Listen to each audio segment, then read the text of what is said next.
How you doing, folks? My name is Jake, and I am here with our inaugural video of our list series. So this is something that me and Ian decided to do. It's something a little different from our usual videos, but basically it's something to kind of get our minds going and for everyone else's minds to get going. We want to voice our opinions, and this is one way of doing it. So basically what we're doing here is we're going to do a list series of our top 10 players at each position. And by top 10 players, we mean, in our opinion, the top players at each position. So basically, we took a couple things in account here. So, as for my format at least, because me and Ian are doing these lists separately. So, basically, I'm going to do my list, and then he's going to do his, and then we're going to compare them at the end. But we're going to do separate videos. So I'm not going to know anything about what he's doing, and he's not going to know anything about what I'm doing. But then we'll recap on each video and basically discuss them in our Friday videos. So I guess to start things off, I should kind of describe my content, well, basically how I went about choosing these top 10 quarterbacks. So first of all, it's for this year, the top 10 quarterbacks in the NFL right now. And, you know, I couldn't help but consider their history a little bit, but at the same time, you got to remember that it's only fair to judge them upon their talent right now as well. So that's kind of what I did, and without further ado, I'm going to start with my number one. So my number one on my list here is Peyton Manning. And I think that goes without saying that Peyton is a remarkable quarterback. I mean, the man just puts up numbers. First of all, ever since he came in the league in 1998, he has just been tearing it up. I mean, his rookie year, he did throw more interceptions than touchdowns, but we could ignore that fact. I mean, he still had a great rookie year. The Colts didn't do so hot that year, but the next year, the massive improvement that he showed was just incredible. But here's the thing. I want to try to get away from that. I want to talk about the now. So basically, last year, Peyton Manning had arguably one of the most remarkable seasons that a quarterback has ever had. Only thing he didn't do was win the Super Bowl, which, you know, it was unfortunate. But you can't just blame Peyton for that. I mean, everything comes into play. That's another thing that I consider when looking at these quarterbacks, because some of these guys on this list, you know, they've had some rough times. And, you know, it's not totally all their fault. What I want to look at, too, is how they rebound from these tough times. So, you know, the thing is with Peyton Manning, you cannot rattle Peyton Manning. I mean, there are games where, yes, he is very off. But the next game after that, he comes out and throws 5 touchdowns. He comes out and throws 6 touchdowns. I mean, you look at him on tape, and he is just, in my opinion, the most incredible passer I have ever seen. Just his footwork, first of all, his footwork in the pocket is just phenomenal. I have never seen anything like it. And it's so unique. You don't see many other quarterbacks with, you know, the footwork that Peyton Manning has. And it works for him, which is great. And, you know, not every quarterback's different. But when it comes down to it, I think statistically, I think on tape, I think with, he wins games. I mean, obviously, he's doing something right. And, you know, he does have a good cast around him. But the thing with Peyton is that he makes everyone around him that much better. I mean, Marvin couldn't have done it without Peyton. Reggie couldn't have done it without Peyton. You know, Dallas Clark couldn't have done it without Peyton. Marcus Pollard couldn't have done it without Peyton. Demaryius Thomas would not be the guy he is without Peyton. I mean, Demaryius said it himself. I mean, he has learned so much from this man. And honestly, the thing is with Peyton Manning, he's not just a player. He is a coach on that field. He gets his players so involved. He is just always a step ahead of the game, which is just incredible. And I know a lot of you guys could say, well, he was a step ahead of the game in the Super Bowl. Oh, well. Like I said, you know, everyone has their bad days. And, you know, it happens. You know, and unfortunately it was on a big stage like the Super Bowl, but I'm not going to put all the blame on Peyton. You know, you have to give your quarterback time to throw the ball. And, you know, when he does get flushed out of the pocket, unfortunately Peyton isn't the fastest runner, so he's going to go down. He's going to get sacked. But when it's all said and done, in my opinion, of top 10 quarterbacks in the NFL right now, Peyton Manning is number 1. I mean, this man is just incredible. He really is. And I think the statistics have a lot to show for it. 5,477 yards, 55 touchdowns, 10 picks. Are you serious right now? I know it's a passing league, but, like, holy crap. He took the reins of the horse and ran it into the ground. That is just insane. Absolutely insane. And, you know, another thing, too, is he's just the type of player you want to have on your team. He's the guy that's in the film room 24/7. He's the guy that, you know, teaches guys around him to be professionals. And I think that really speaks volumes. And that's a lot of, you know, the publicity that Peyton doesn't always get, because he's always in the news for his statistics. He's always in the news for, you know, Brady versus Manning and stuff like that. And that's going to actually lead into my second quarterback here who I have on my list, and that's Tom Brady. Now, the reason why I put him behind Peyton is because I think that, you know, they are pretty close. But at the same time, I don't think, looking, you know, just on tape, fundamentals and everything, I think Peyton is a little bit better with that. And that's the reason why I put him ahead of Tom Brady. Tom Brady is a man in his own league as well. I mean, this guy is just phenomenal. He's part of that Patriots dynasty. You know, he was the whole reason for it, pretty much. I mean, if you look at his cast around him, he had solid to mediocre guys. He had a couple of stars. I mean, he had Troy Brown, who was pretty good for a time. And then, you know, he had Deion Branch, who stepped up. And you know, he had Ben Watson. He had that double tight end set with Ben Watson and, holy shit, Daniel Graham. I'm sorry. I'm losing my mind right here. But anyways, try not to focus so much on the history, but trying to focus more on the now. Yes, Tom Brady didn't have the best of years last season, but they still managed to go 12-4. How does that happen? I mean, this guy didn't have the receivers that he had in 2008 or 2007 even. So how does he still manage to put up statistics? How does he still manage to win 12 games with his team? I don't know. Personally, I just don't know. He's just that good. The Patriots are a great team. Yes, I give a lot of credit to Bill Belichick because he's a phenomenal coach, but when you look at it, Tom Brady, he runs the team. I mean, this guy he's been there, he's done that, and, you know, something with him too is that he really, really knows how to play the position. I mean, he is so smart. He could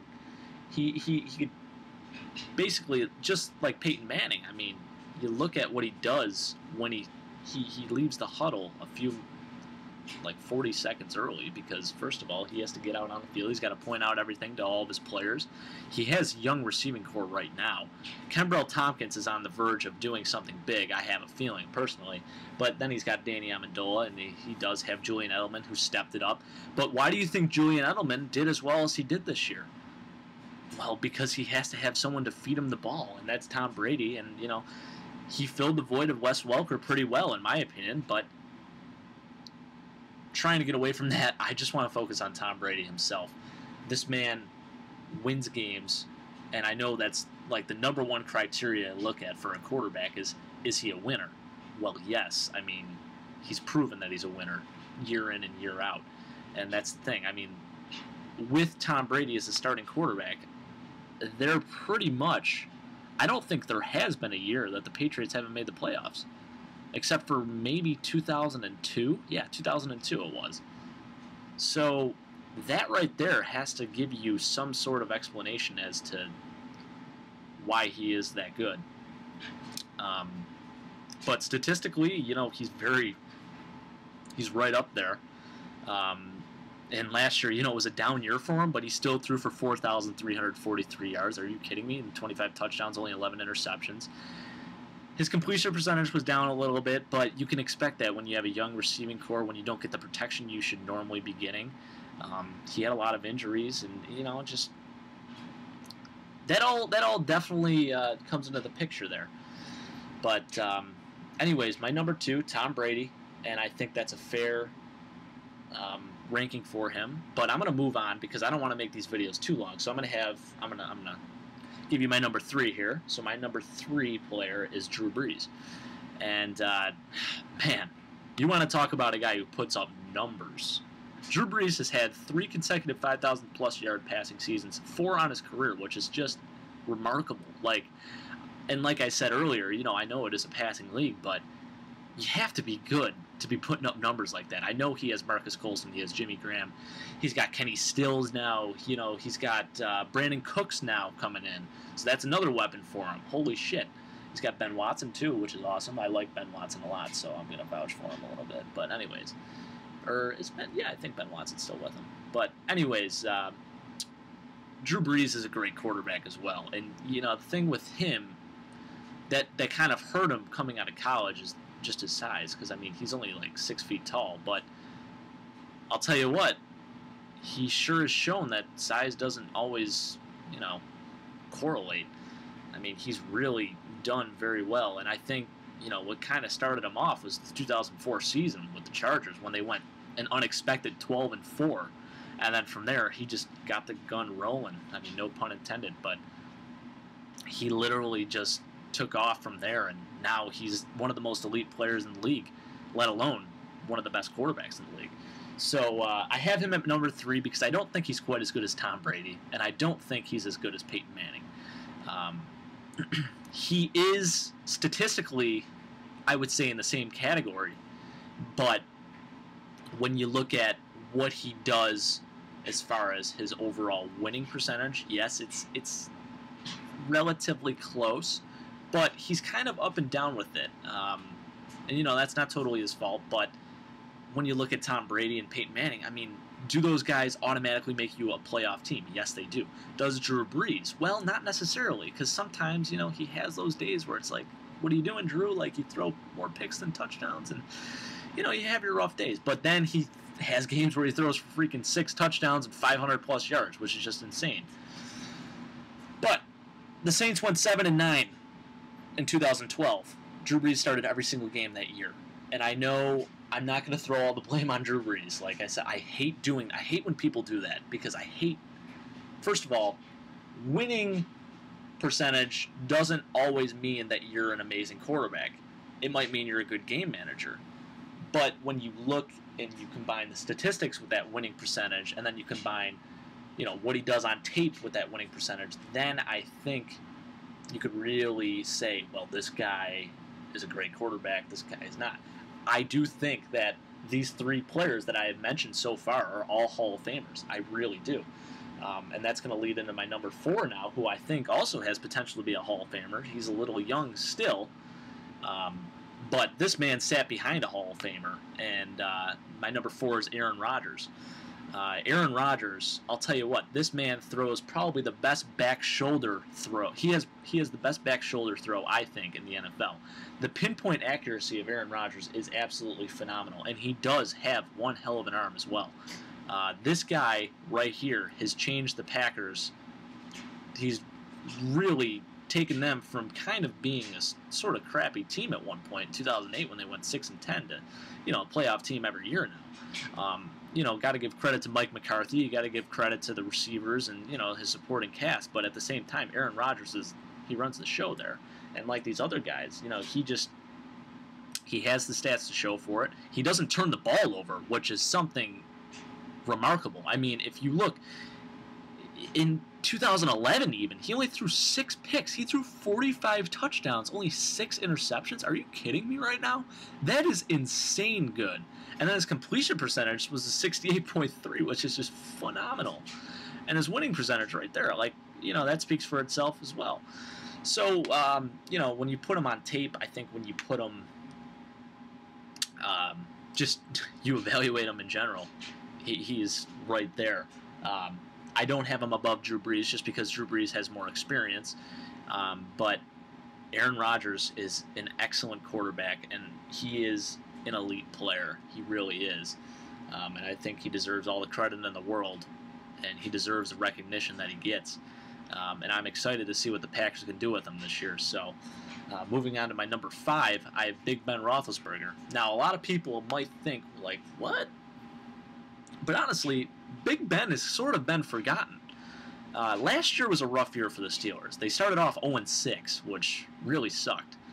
But they finished off the season with an 8-2 record.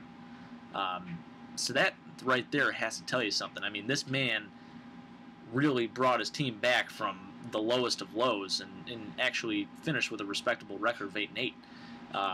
But, you know, he had Antonio Brown, which was good. But this guy right here is, in my opinion, the best quarterback at extending the play. He's just, you know, you never can truly take him down. You never can truly get a sack on him unless he is officially on the ground. If you just touch him or anything, he's going to shrug it off. He's a big guy. I mean, he's 6'5", 240 pounds, which is just crazy. That's why they call him Big Ben. But statistically, I think he's right up there as well. He might not have necessarily the numbers of Drew Brees, but he's right in there. He throws for 4,000 yards. You know, he throws for the 30, high 20 touchdown range, which is great. And, you know, you got to consider that individual accomplishment. That's another thing you've really got to take into, you know, accountants here. But Big Ben is a great quarterback. I mean, this guy came in as a rookie and won 13 games. I mean, he was 13-0. That's just, you don't see that from a rookie quarterback. And the thing is, too, he didn't even turn the ball over that much. Normally, rookie quarterbacks, they throw a ton of interceptions. And that's something that Big Ben really hasn't done, except for, you know, 2006. But we'll just ignore that completely. And like I said, I want to focus more so on the now. And right now, from what I see from him, is that he's a little under the radar just because the Steelers haven't been as good of a team as they used to be. But he's still the great quarterback that he was. And, you know, I think he's actually gotten better with age. So look for the Steelers to be a great team this year. I think, honestly, they're going to make the playoffs. I think they're going to win the AFC North. I do. And I think, you know, Big Ben's going to be a huge part of that reason. But anyways, moving on to number 6. My number 6 is Phillip Rivers. And this guy, let me tell you, you want to talk about a guy who rebounds. The Chargers have had some huge breaks through the years. Well, not necessarily big breaks, but they have made some incredible runs where they start the season off so bad, or they start off really good, then they drop a few games, and then it's like, what's going on with the Chargers? But then Phillip Rivers always steps up. He always steps up to the occasion, and he takes them on a nice little ride. And they always end up finishing with a respectable record, which is great. But statistically as well, Phillip Rivers, I'll tell you what, this guy can sling the rock. He is a great quarterback, and that 2004 draft class was seriously a phenomenal draft class for quarterback. Unfortunately, J.P. Lossman isn't in the league anymore, but those first-round quarterback picks were just on the money. And I think, you know, obviously from what these guys have done in their career, you can see that they're right up there. But Phillip Rivers is my number 6. I don't have him above Big Ben just because, you know, there's certain things that Big Ben does that Phillip doesn't. Phillip makes stupid throws at times, as, you know, as does every quarterback here and there. But Phillip, he kind of is very up and down. He has his great games, and then he has some absolute awful games. But the thing is with him, and the reason why I have him in my top 10 is because he doesn't let anything faze him. I mean, he just goes out there. He has a great time. He has a very unique throwing style. I don't know if you've ever seen it, but it's very different. And if you have a chance to watch it, take a look, because it's like, what? Like, it's almost like he's pushing the ball, which is kind of different. But I just like Phillip Rivers a lot. And, you know, I'm not trying to be biased here, but personally, I mean, you got to be a little bit here. You gotta rank these guys, and I don't think he's as good as Big Ben just because Big Ben, you know, I don't want to say the only reason he's not as good is because he hasn't won a Super Bowl, but you know, as far as Phillip's supporting cast, I think he's had a better supporting cast throughout his years offensively. Now, defensively, Big Ben definitely has had a better defensive unit, but yeah, I think that Phillip's good, but I don't think he's quite as good as Big Ben, and that's just personally my own opinion. So next up on my list, I have Matt Ryan. Now, this was really tough because it was really between him and Tony Romo for this spot. And Tony Romo, actually, spoiler alert, I put Tony Romo at number 8. The reason why I put Matt Ryan ahead of him is just because when I look at what's going on right now, I think Matt Ryan is the better quarterback. He, I'm not going to base it off age or anything, but from what I've seen, I think Matt Ryan has more of a potential to go up than Tony Romo does. Tony Romo, unfortunately, just had back surgery, which sucks. I think he'll still be a good quarterback. And the thing is, with Tony Romo, no one realizes how good his stats are, which is just mind-boggling because the guy is just incredible statistically. But Matt Ryan came into the league and just was a winner. Now, last year, it was a rough year. It really was. But he still managed to put up stats like you would not believe. And, he threw for 4,515 yards, which is, that's not an easy thing to do in the NFL. It's really not. And I know, he had Harry Douglas who stepped up. Julio Jones got injured for the whole year. Roddy White was not healthy at all in the least bit. And then Tony G, obviously, was there, so that was good. So that was a safe blanket. But Matt Ryan is a very good quarterback. And this guy, I'll tell you what, he has some very, very impressive game-winning drives. And that's the thing about Matt Ryan that's so good that, unfortunately, with Tony Romo, I just don't see enough of. It always seems like, unfortunately, with him, with Tony Romo, whenever he has a really nice drive at the end of the game, when it's crunch time, he always manages to turn the ball over. And that's the reason why I put Matt Ryan ahead of him, is because Matty Ice usually finishes the job. So, yeah, rolling right into Tony Romo here, statistically, this man just puts up stats like crazy.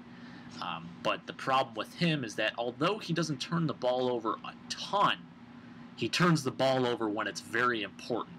And the thing is, too, for some odd reason, and I don't put full blame on him, his team always manages to just slip and just barely miss the playoffs. And it's so unfortunate for him because he hasn't been to the playoffs since like 2009, and that's a long time.